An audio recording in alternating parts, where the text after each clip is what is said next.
Բարև, Չակերտներում այսօր դաշնակահար Հայկ Մելիքյանն է։ Հայկ Մելիքյան ծնվել է Երևանում, ավարտել է Երևանի Կոմիտասի անվան պետական կոնսերվատորիայի դաշնամուրային և ստեղծագործական բաժինները, Կոնչերտո դի Կոնչերտի 20-րդ դարի և ժամանակակից երաժշտության միջազգային փառատոնի շրջանակներում 2000 թվականին Հռոմում տեղի է ունեցել նրա միջազգային բեմելը։ Հայ և արտասահմանյան շատ կոմպոզիտորների ստեղծագործությունների առաջին կատարողն է, որոնցից շատերը հատուկ գրվել են նրա համար։ 2007 թվականից նրա կատարումները թողարկվել են սոլո ալբոմների ձևաչափով, ինչպես նաև հավաքածուներում։ Հյուրախաղերով հանդես է եկել Եվրոպայի, Ասիայի, Հյուսիսային և Հարավային Ամերիկաների տարբեր երկրներում։ Հայկ Մելիքյանի նախաձեռնությամբ 2009 թվականին Երևանում մեկնարկել է 20-րդ դարի և ժամանակակից համաշխարհային դաշնամուրային երաժշտության համերգաշար նախագիծը։ Բազմաթիվ մրցույթների դափնեկիր է, միջազգային փառատոների մասնակից։ Ժամանակակից համաշխարհային երաժշտության պրոպագանդման համար 2012 թվականին Մոսկվայի կոմպոզիտորների տան անունից դաշնակահարին շնորհվել է ոսկե մեդալ։ 2013 թվականին Հայկ Մելիքյանն արժանացել է Հայաստանի Հանրապետության վաստակավոր արտիստի կոչման։ 2014 թվականին հանրահռչակ Նաքսոս երաժշտական ընկերությունը թողարկել է դաշնակահարի սոլո ալբոմը։ Ինչպես սկսվեց օրը։ Արթուր, ինձ թվում է պետք է սկսել, ինչպես սկսվեց գիշերը, որովհետև 3 համերգ ունեցա և ամբողջ գիշեր, այսինքն գիշերվա այդ սկիզբը, որը նաև հաջորդ օրվա առավոտն է, մի քանի ժամ մտածում էի, այսպես խորհում էի, թե ինչպես եմ կատարել այս կամ այն ստեղծագործությունը։ Հետապնդում է, հա։ Հետապնդում, այո, մի ուրիշ Հայկ է, ով հետևում է ամեն ինչին, ընթացքին։ Կարծես այդ համերգը նորից նվագեի հերթով, սկզբում նվագել եմ Հարո Ստեփանյանի ստեղծագործությունները, լավ ինչպես էր այս պրելյուդը, այն պրելյուդը, ախ ինչ լավ ձայնով էի կատարում այս պրելյուդը, ինչքան անսպասելի դինամիկ դարձվածքով կատարեցի այս պրելյուդը։ Հենց այդ վայրկյանին, հենց այդ վայրկյանին, ոչ, գիշերվա մասին է խոսքը։ Գիշերվա մասին։ Նորից նվագում էի, այո։ Չէ, ու ինչ լավ, բայց դրան զուգահեռ նաև քննադատորեն է նաև մոտենում, անխոս առանց դրա չեմ կարող։ Հա, կարողանում եք հարևանցի սենց նայել այդ ամեն ինչը։ Այո։ Իսկ կա մի գիրք, որը ձեզ ուղեկցում է պարբերաբար կամ ճանապարհորդությունների ժամանակ կամ այլ քաղաքներում։ Ինչ-որ մի կարևոր այսպես գրական ստեղծագործություն, որ անընդհատ ուղեկցում է ոչ պարտադիր ընթերցվող գիրք հասկացությունը ինձ համար քիչ շատ է։ Իսկ որ խորհուրդ կտայիք, օրինակ խորհուրդ կտայիք։ Վերջին ժամանակներս շատ հետաքրքիր էր բացահայտել Էմիլ Սիորանի գիրքը մտքերը, որը դա գրի է առել իր կյանքի ընթացքում, հայերեն նոր հրատարակություն է, շատ ուրախ եմ, որ կա այդ գիրքը և այդ գիրքը նվիրում եմ լուսավոր մարդկանց, ովքեր լավ դրական են կյանքում, որպեսզի մի փոքր ծանոթ լինեն նաև կյանքի բացասական կողմերին, բայց խստիվ խորհուրդ չեմ տալիս այդ գիրքը կարդալ դեպրեսիա ունեցող մարդկանց։ Ես գիտեմ ում պետք է նվիրեմ և ում պետք է չնվիրեմ։ Սիրում եմ հենց այդ գիրքը նվիրել։ Վերջին ժամանակների մասին է խոսքը։ Էմիլ Սիորան կյանքի անհարմարության մասին, կարծեմ թե այսպես է կոչվում գիրքը։ Հրաշալի։ Իսկ հայի ձեր բնութագիրը ինչպիսին է։ Ինձ թվում է հայը միշտ ապրում է անցյալով, արտադիր անցյալով, անցյալի քննարկումներով, պրպտումներով, անցյալը պարտադիր պետք է ներկա լինի հայի առօրյա կյանքում։ Ներկան ինքն իր հունով գնում է հայի մոտ, ինձ թվում է հայը կարիք ունի մի փոքր ներկայով ապրելու, ինձ թվում է, վստահ չեմ, բայց ինձ թվում է։ Բայց նաև միևնույն ժամանակ ապագայի մասին խոսելով անընդհատ, ապագան կառուցելով եւ միգուցե հաշվի չառնելով նրա ապագայի իրական լինելը, արդյոք դա հնարավոր է թե ոչ։ Իսկ ֆիլմ, որը դուք շատ եք սիրում, մի քանի անգամ կարող եք նայել։ Չունեմ ֆիլմ, նորից պետք է ասեմ, որ էլի վերջին ֆիլմը, տեսածս ֆիլմը Doctor Strange ֆանտաստիկ ֆիլմն էր, որը առիթ ունեցա տեսնելու ընկերներիս հրավերով։ Էր ֆանտաստիկ ֆիլմ էր, բայց շատ խորը ֆիլմ էր։ You think you know how the world works? You think that this material universe is all there is? But what if I told you the reality you know is one of many?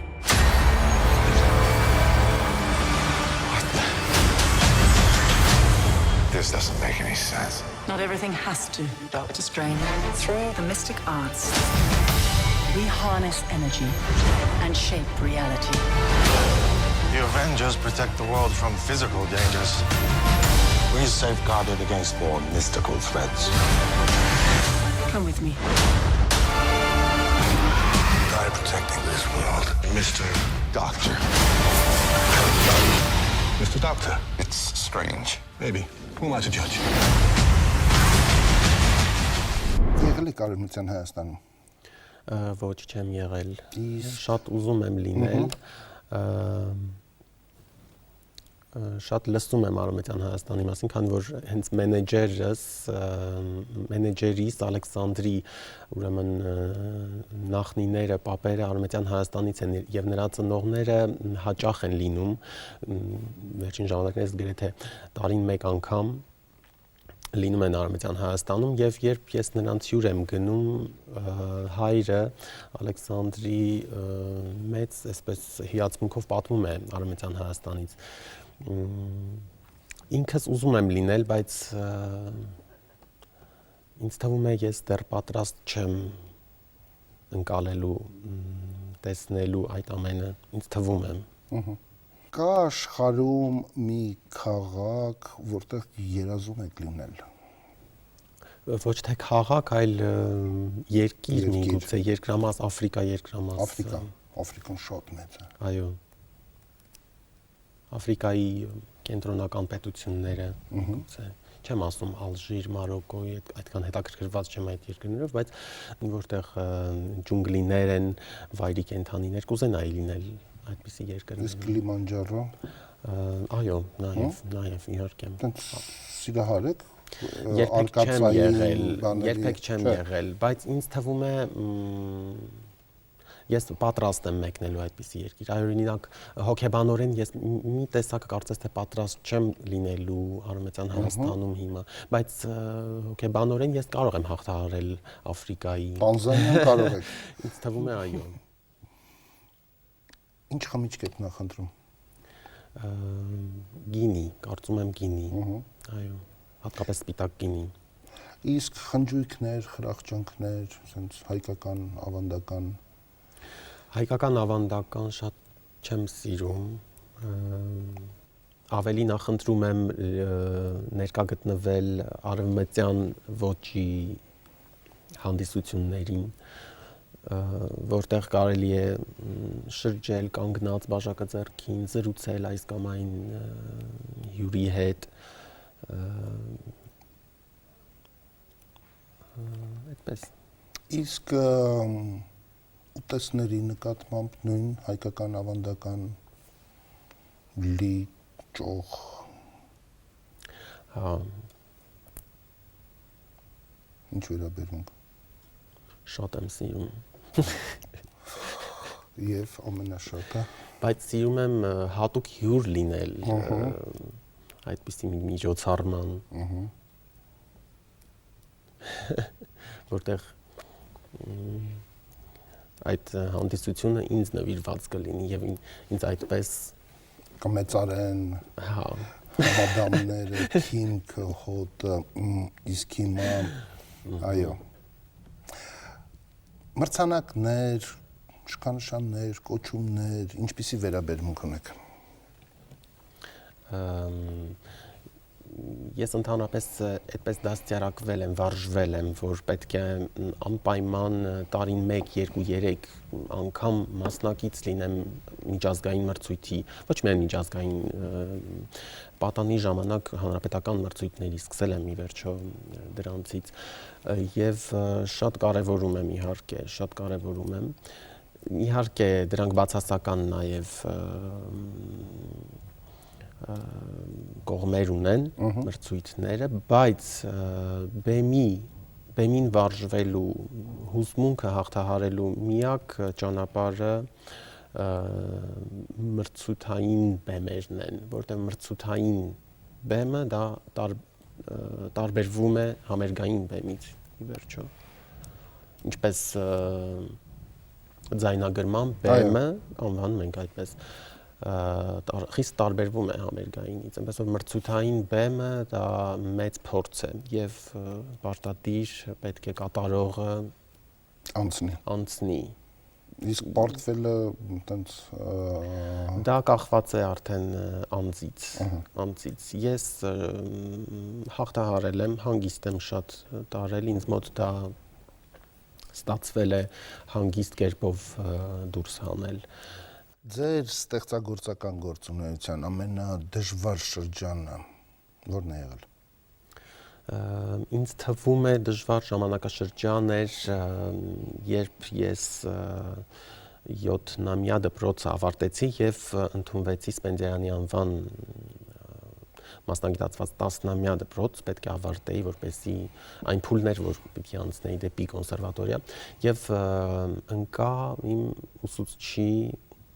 Ալեքսանդր Գուրգենովի դասարան, ում հետ շատ երկար տարիներ անցկացրեցի մինչև ասպիրանտուրայի ավարտ եւ դրանից հետո արդեն ասիստենտ։ Ուրեմն 95-97 թվականներն էին, երբ Սպենդիարյանում էի սովորում, եւ նրա մոտ անմիջապես կարծես հարձակում եղավ եւ նա խիստ բարդագույն ստեղծագործություններ անմիջապես ինձ առաջադրեց։ Դա մի փոքր շոկային էր ինձ համար իհարկե, ես շատ հուզված եի եւ ոգևորված էի, որ պիտի կատարեմ այդ ստեղծագործությունները, բայց ինձ համար դեռ դրանք նոր էին։ Թե տեխնիկապես, թե երաժշտականության առումով եւ կարծես ինչ որ մի հաբ, որ ընդունում եք, օրգանիզմը ինչ որ ռեակցիա է, չէ՞, տալիս, ինձ թվում է այդպես եղավ։ Կարճ իհարկե ժամանակ տևեց դա, կես տարի, փոքր ավել, բայց ես անմիջապես հասկացա, թե ինչ է պետք անել, նա էլ իհարկե օգնեց բնականաբար եւ միասին մենք հաղթահարեցինք այդ էտապը։ Կարծիքով բոլորի մոտ կա։ Այսինքն դա բարձր նշաձողն է, Այո, որ դրվում է։ Այո։ Գիտեք, մի առիթով դուք ասել եք, որ Կաքավիկ կամ Երևանի սիրուն աղջիկ երգերը կարելի է կատարել Ֆերենց Լիստի արվեստի հետ համատեղելով։ Ինչ եմ ասել վերջում լիստի հետ։ Լիստի հետ համատեղ կարելի է sense իմպրովիզացիա անել։ Միթե կարելի է։ Ինչ որ լրագրողական մեջբերում կա, ինձ թվում է, երևի նկատի ունեցել դաշնամուրային փոխադրումը վերջապես, որովհետև վերջերս եղավ մի համերգ Երևանի նվիրված հոկտեմբեր ամսին այդ Էրեբունի Երևան տոնակատարության հետ տոնի շրջանակներում եւ կատարեցի Երևանի երգերի դաշնամուրային փոխադրումները, ով արել է Արուսյակ Կոստանյանը, շատ վարպետորեն նուրբ ստեղծագործություններ են, նուրբ դաշնամուրային պիեսներ է կարողացել ստանալ Արուսյակը եւ լիստի հետ համեմատելով ի նկատի ունեցել հենց դա, որտեղ լիստը նույնպես փոխադրում էր օպերաներից կամ Շուբերտի երգերից, չգիտեմ, տարբեր մեղեդիներ։ Այսինքն նման իմպրովիզները դուք ընդունել եք։ Իմպրովիզացիա չի դա։ Կամ լավ, մեկնաբանությունները ընդունել եք համարում։ Անպայման, Երբ- իհարկե, անպայման։ Եթե դա ճաշակով է, եթե դա համոզիչ է, վերջապես, իհարկե ընդունելի է։ Ինքս հեղինակ եմ փոխադրումների, օրինակ Մուսորսկու Խովանշինա օպերայի համերգային պարաֆրազ ունեմ Դաշնամուրի համար։ Դուք հեղափոխական եք։ Ոչ։ Բայց նման բաներ անել է տենց հեղափոխական ոգու դրսևորում է կարծես թե։ Հա, ուրեմն ճիշտ եք։ Բայց ոչ քաղաքականության մեջ միգուցե հեղափոխություն քաղաքականությունը ի նկատի ունեմ ես։ Չէ, ոչ միայն։ Ուրեմն հեղափոխական եմ երաժշտության մեջ։ Գիտեք, որովհետև մտածում եմ, որ ես այնպիսի ստեղծագործություններ եմ նաև նվագում, որ հաճախ ռիսկային են ունկնդրի համար, ոչ միայն հայ, այն ընդհանրապես։ Ռիսկային կարող են լինել նաև ձեզ համար։ Դա ուրիշ թեմա է։ Այդ ուրիշ թեմա է։ Բայց փորձը ցույց է տալիս այսքան տարիներ, որ կատարում եմ այդ ստեղծագործությունները, ստանում եմ ունկնդրից այդ օգնությունը եւ փաղաքշանքը, սերը նաեւ դրա համար շարունակում եմ արդեն 2000 թվականից այս կողմ 15-16 տարի անել այդ գործը։ Դուք հիշում եք ձեր ամենադժվար դահլիճը։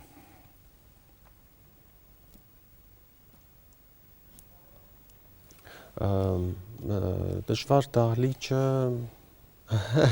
անհաղորդ պատ, չգիտեմ ինչ։ Շատ են եղել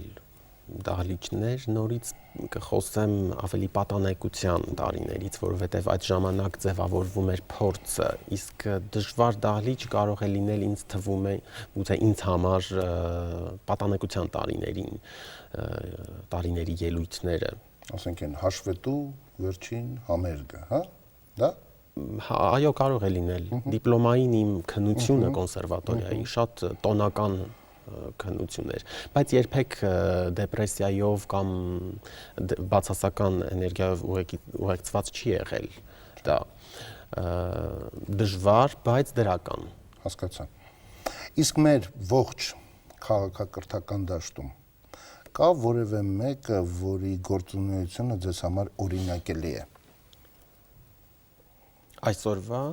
ընդհանրապես Անցյալ, այլ, չգիտեմ, մեր թվարկությունից առաջ։ Այո, գուցե Պլատոնը կարող է լինել, Բուդդան կարող է լինել, չէ՞։ Նրանք էին հեղափոխական։ Իսկ եթե հնարավորություն լիներ հայտնվել ինչ-որ մի ժամանակաշրջանում, դուք որը կընտրեիք։ Ոչ անցյալը։ Ոչ անցյալը։ Ոչ։ Ներկան եւ ապագան 22-րդ դարը։ 22-րդ դար։ Սարսափելի չէ, հանկարծ քեզ զգալ այնտեղ սենց Ինչու գուցե շատ դինոզավրի նման սովա փոխված կլինեն մարդիկ ինչ-որ ձևով։ Ես չէի ուզենա հայտնվել 22-րդ դարում այսօրվա արտաքինով։ Ահա, որպես 22-րդ դարեցի։ Այդպես։ Շատ լավ։ Բայց որ իմանայի, որ 21-րդ դարից եմ եկել։ Ահա, սա էլ։ Իսկ մարդկության ամենամեծ գյուտը որն եք համարում։ Ինձ թվում է համակարգիչն է ամենամեծ գյուտը։ Այսինքն ոչ թե գյուտ է դա, այլ մարդկությունը եկել է դրան, հասել է դրան։ Դուք շատ ժամեր եք անցկացնում այդ Սարդոստայնում։ Լինում են, այո, երկար, բայց դրանք գործնական բնույթի են։ Հա, ոչ ուղղակի նենց կախվածություն։ Ընդհանրապես օրինակ չեմ սիրում խաղեր խաղալ համակարգիչով եւ զարմանում եմ այն մարդկանց վրա, ովքեր կարող են ժամանակ վատնել խաղերի վրա։ Գործնական միայն։ Իսկ պատմական ինչ իրադարձություն է Գործնական, բայց նաև հաճույքի համար ինֆորմացիա քաղելու։ Սա էլ կարևոր է, որովհետև համակարգչից, ինտերնետից այսօր կարող ենք այնպիսի ինֆորմացիա քաղել, որ հրատարակված, տպված, շոշափելի, ուրեմն տարբերակով չենք կարող ունենալ։ Սա հետաքրքիր է։ Կարող եմ որոշ ժամանակ տրամադրել դրան։ Կլրացնեք ընդեղ էլի։ Անշուշտ։ Պատմական ինչ իրադարձություն է ձեր վրա ազդեցություն թողել։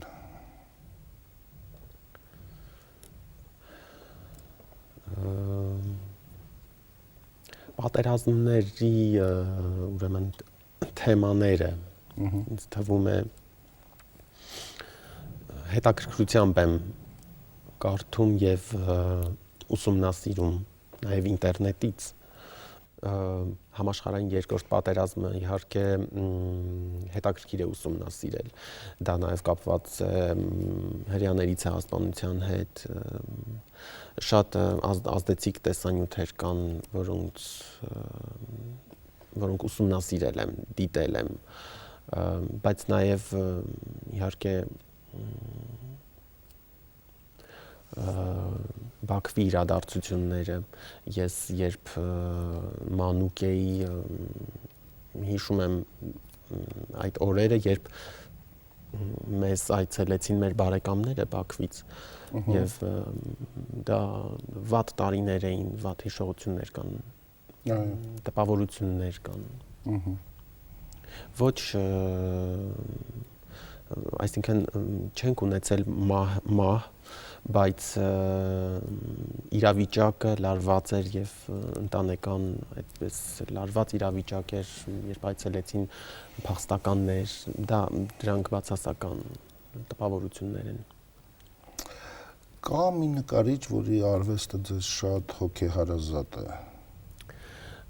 նորից պիտի ասեմ որ շատ շատերն են մեկը չկա բայց Ֆրանց Քլայն օրինակ շատ սիրում եմ եւ վերջերս օրինակ այցելեցի Գերմանիայում Շտուտգարտ քաղաքի ազգային պատկերասրահ որտեղ հատուկ ցուցահանդես էր Ֆրանսիս Բեկոն չեմ կարող ասել որ ես սիրում եմ եւ անդադար կարող եմ նայել կամ կուզենայի իմ տանը ունենայի Ֆրանսիս Բեկոն, բայց շատ հետաքրքիր էր այցելել եւ նայել եւ տպավորիչ էր ասեմ տպավորիչ էր տեսնել մի քանի սրահ ամբողջությամբ Ֆրանսիս Բեկոն տպավորիչ էր կամ Համբուրգում այցելել եմ ցուցահանդես որն ամբողջ նվիրված էր Մարկ Շագալին այո Շագալին շատ հետաքրքիր է բայց դա չի նշանակում որ ես Շագալի սիրահար եմ ոչ ես Ֆրանց Կլայն կուզենայի ունենայի շատ լավ ցանկություն ունենայի իսկ ինչ է փնտրում տղամարդը տնոջ մեջ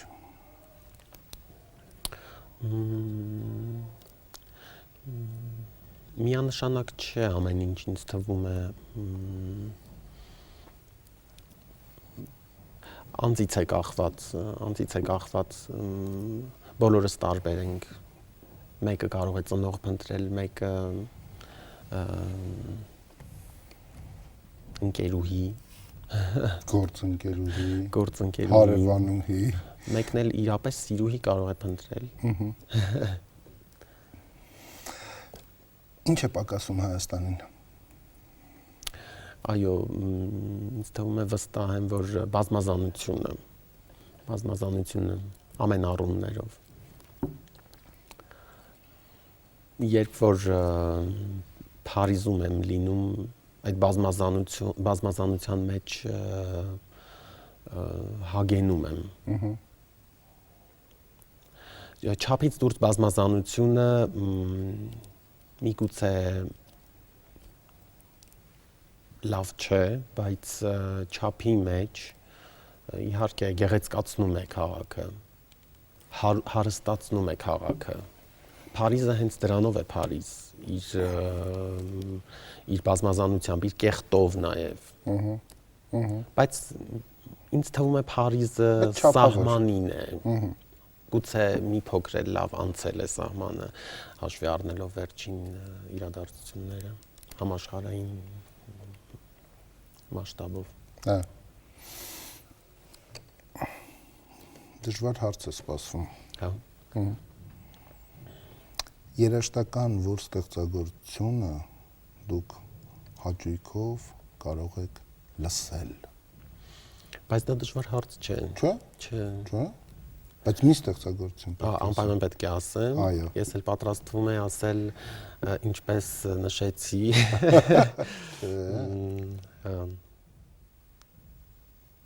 Լավ, երկուսն էլ ասեմ, ընդհանուր առմամբ շատ անդադար, այսինքն կարող եմ լսել բարոկ դարաշրջանի երաժշտություն,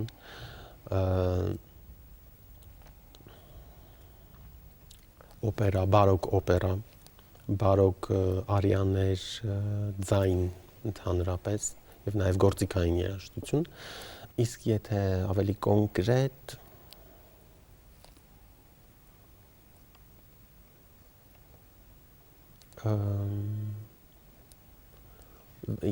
վերջին ժամանակներս թե ընդհանրապես լավ օգնեցիք ինձ վերջին ժամանակներս հաճախ լսում եմ Բերգոլեսի Ստաբատ Մատեր ունեմ շատ սիրված կտորներ Ստաբատ Մատերից դա գլուխգործոց է այո ինչից եք վախենում հա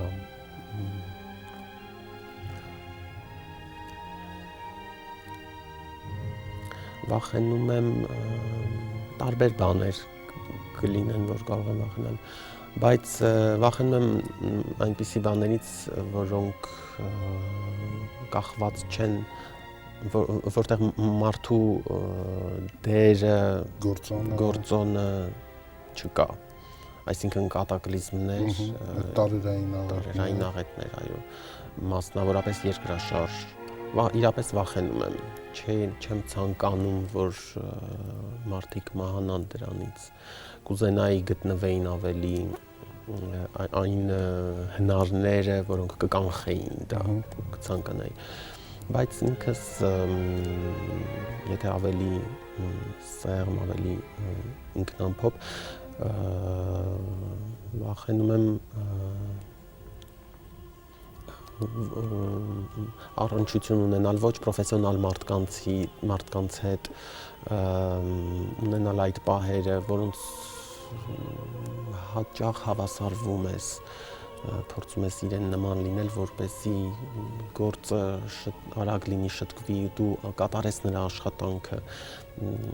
ոչ թե վախենում եմ, այլ չեմ սիրում միգուցե այս դեպքում կարելի է ասել, անկայունությունից անկայուն իրավիճակից կարող եմ վախենալ, անկայուն իրավիճակը, որը կարող է երկարել, դա էլ ավելի վախեցնող է, սիրում եմ հստակություն ընդհանրապես։ Շնորհակալություն։ Արթուր, շնորհակալություն։ Այսպիսին էր դաշնակահար Հայկ Մելիքյանը Չակերտներում, բարի գիշեր, կհանդիպենք։